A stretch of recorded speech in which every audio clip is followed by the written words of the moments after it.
भगवान या अल्लाह कौन है।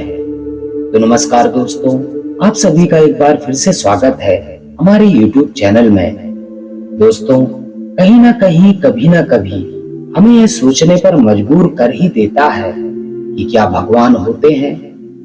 दोस्तों, हम सभी ईश्वर को कई नामों से जानते हैं, जैसे गॉड, अल्लाह, भगवान, जीसस, खुदा इत्यादि।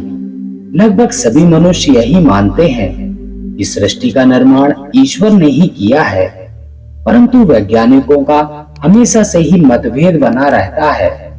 कुछ वैज्ञानिक ईश्वर को मानते हैं तो कुछ नहीं मानते, मगर ज्यादातर वैज्ञानिक इस बात को मानते हैं कि साइंस के अनुसार लगभग 14 अरब साल पहले एक भयंकर विस्फोट हुआ था, जिससे ब्रह्मांड का निर्माण हुआ।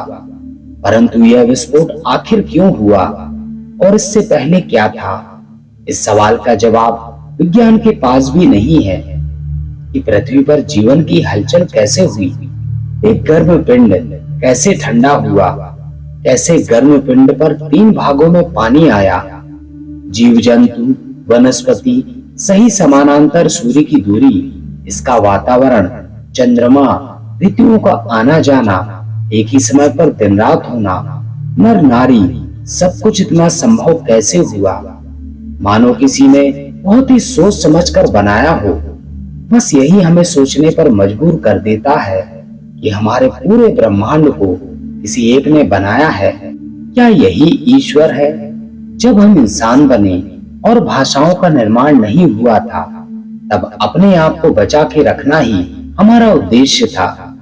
जैसे जैसे हम इंसान विकसित हुए, बाढ़, भूकंप, बारिश ना होना आदि के लिए सूर्य, आकाश की पूजा करने लगे, या यूं कहें, जो हमारे दुख में हमारी मदद करे वही हमारे लिए भगवान बना। थोड़ा और हम विकसित हुए तो हमने भगवान के नए नए रूपों को विकसित किया, जैसे पत्थर पूजा, फिर पत्थर को नक्काश कर एक रूप देकर प्रार्थना करना।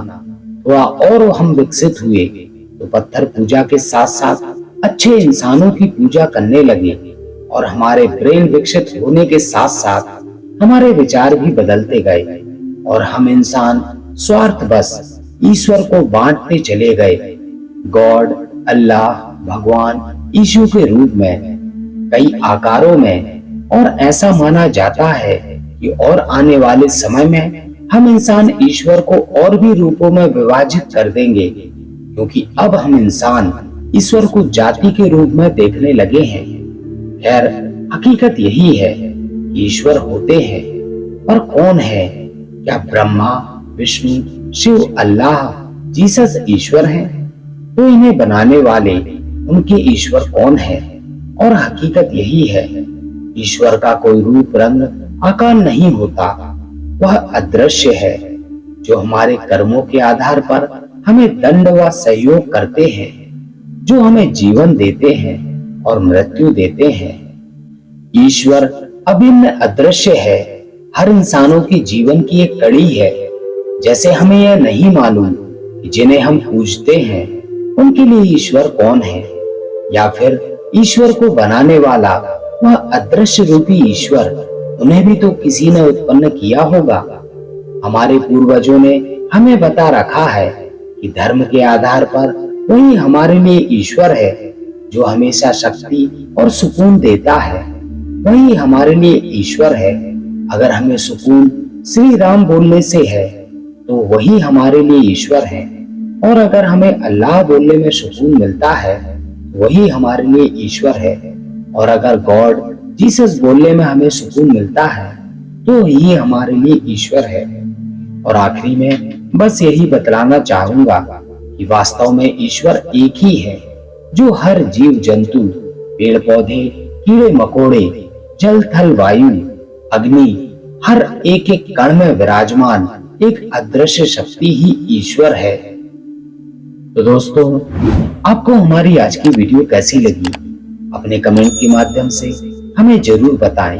अगर वीडियो पसंद आई हो तो वीडियो को लाइक जरूर करें और अपने प्रियजनों में शेयर करना ना भूलें। इसके साथ ही जो भी मित्र हमारे चैनल पर नए हैं वे चैनल को सब्सक्राइब जरूर करें और बेल आइकन प्रेस करके ऑल करें ताकि आगे आने वाली वीडियोस की नोटिफिकेशन आपको समय पर मिलती रहे। तो दोस्तों, इस वीडियो में बस इतना ही। मिलते हैं ऐसे ही किसी अन्य ज्ञानवर्धक वीडियो में। तब तक अपना ख्याल रखें। जय श्री कृष्णा।